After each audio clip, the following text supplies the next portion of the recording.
You are watching YETicket.com with Al McGee, movie reviews and interviews.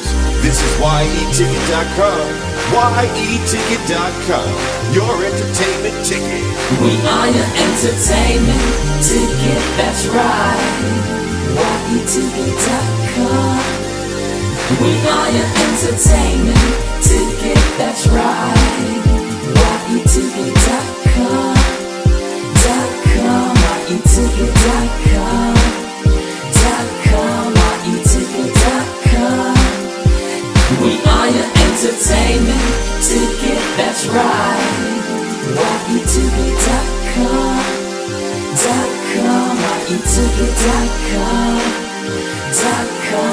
YETicket.com.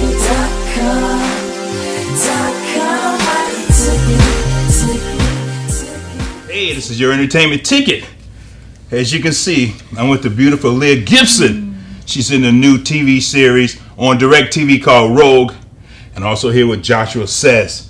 He's also in that new TV series with Thandie Newton. They play a married couple.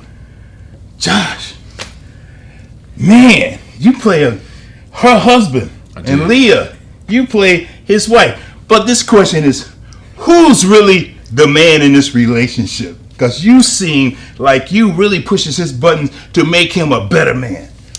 She does what she can.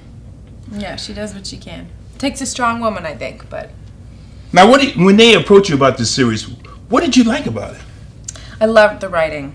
When the script first came my way, Thandie Newton was attached, and so immediately I was curious because I love her and her work, and I was curious about her choice to do TV, and read the script for the first episode, and it's just phenomenally written, and it did undergo some changes before we started filming, but even at that point, for my first read, ink on page, it was a great read, and there was so much intrigue for me.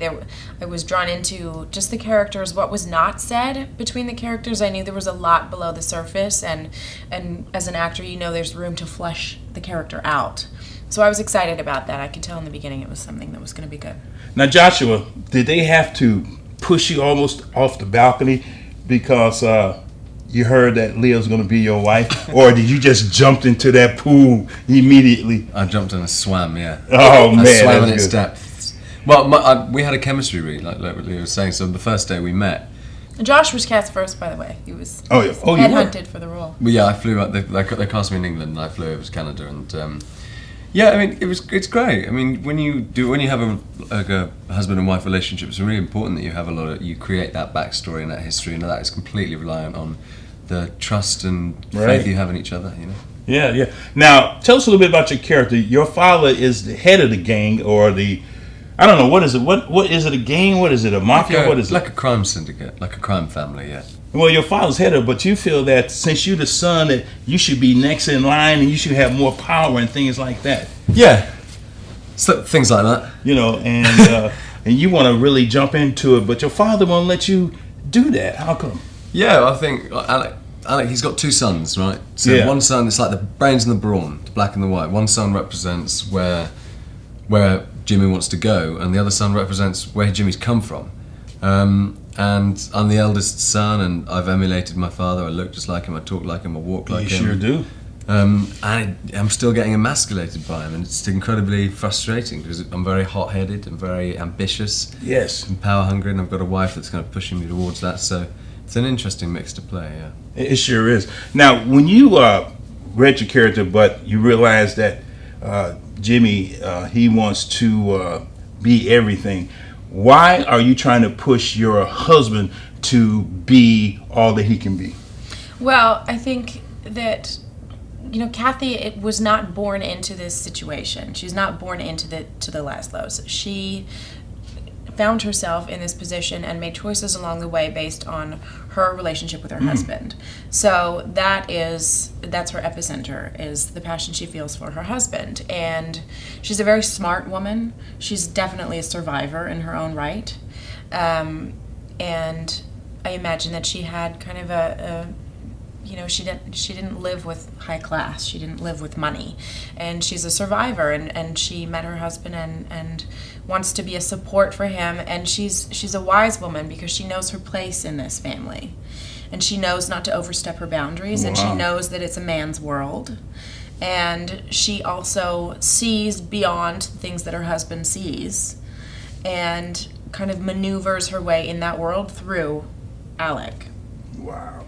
Man, because I can see that. And I'm glad you told me about that. I didn't know a lot about her background, where she came from, what she really did. But why did you marry that type of woman?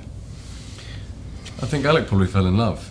I mean, the thing about Alec that is prominent throughout all of his relationships in his show and in his life is his loyalty. His loyalty to his father, even though he's constantly putting him down. His loyalty to his brother, even though he's the antithesis of him. The loyalty to the gang and the loyalty to his family. And in that, he's a one-woman man right now. I mean, I don't feel like Alec ever cheated on him or ever fucked around or anything. Really? No, never. He loves his wife very much, and he loves his daughter. And wow. We lost our mother, and so that we never had that mother figure growing up necessarily. And so it was really important, I think. She's an alpha female. Yes, she is. That's a very attractive quality. I think a guy like Alec, who wants a strong personality, he doesn't want someone to be completely submissive and subversive. Yeah, I saw that also. And man, y'all had this great scene where y'all did this love making on the grass and things like that. Now, was that a body double in there, or is that really you? No, heck no. That's you? Me. That's me. Ooh, Both wow. Yeah. You gotta watch that scene. It's in the second episode. Ooh, I watched it 3 times. No! Oh, God. Because I said, wait a minute, is this a body double? Is this really her? What were you looking for? Oh, you know how it goes. I'm making sure everything's right in place. What's this? That's my balls. Oh, yeah. I'm not going to answer that. Now is when I put on my sunglasses, because not only do I want to match you, but I want to just hide my How's feelings. this? We should do the whole interview. Is that why you're wearing your shades? Is because you're doing this with your eye? Like, where are you looking? I don't know. I can't see. Quick question, Joshua, though. Tell my audience, why should they watch Rogue? Well, I mean, my answer to that, I suppose, is why does anyone sit down in front of a television? You want to be entertained and kept to the edge, exactly. At the edge of your seat. Look, I mean, DIRECTV, this is their first original series, and they really wanted to sort of up the ante as to what people's expectation is of television entertainment. I think we expect very high content quality from film, from video games, even the news. We expect to see people, actually dying when we're watching it, or people want that graphic content. And I think if you're paying for television, you expect that high quality. And I think that's exactly what we deliver. I mean, the script is absolutely fantastic, and DIRECTV gave the producers and the writers and the actors freedom to do whatever they needed to do, whether it was in the violent content or the dramatic content or the sexual content. You seem to enjoy. That scene I did. Right. Well, that's why I'm here, because when I saw the first 3 episodes, I said, great, this is really great. Well, hey, my time is up, Leah. Thank you. Oh, thank you. It's a pleasure. Pleasure. Joshua, Pleasure. Thank you very much. You're very welcome. Man, watch Rogue on DirecTV with Thandie Newton also. It's exciting, as you can tell. Me too. Thanks for watching. This is your answer.